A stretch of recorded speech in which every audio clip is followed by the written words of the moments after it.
আগামীকাল একটা স্ত্রী মারা যাবে। সে মারা যাওয়ার আগে তার হাসব্যান্ডকে একটা আবদার করল। যেহেতু আমি মারা যাব, তুমি তো অবশ্যই আরেকটা বিয়ে করবে। কিন্তু তুমি বিয়ে করতে পারবে একটা শর্তে। স্বামী জিজ্ঞাসা করল, কি শর্ত?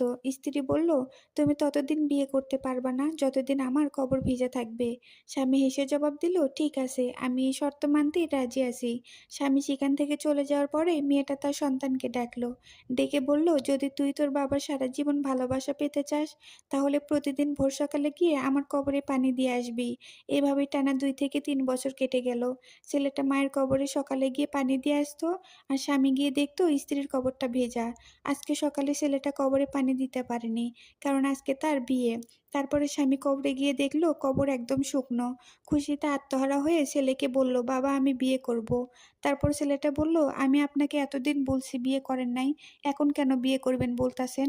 তখন ছেলেটার বাবা বলল, তোর মা একটা শর্ত দিয়েছিল, যতদিন তোর মায়ের কবর ভেজা থাকবে ততদিন অবধি আমি বিয়ে করতে পারবো না।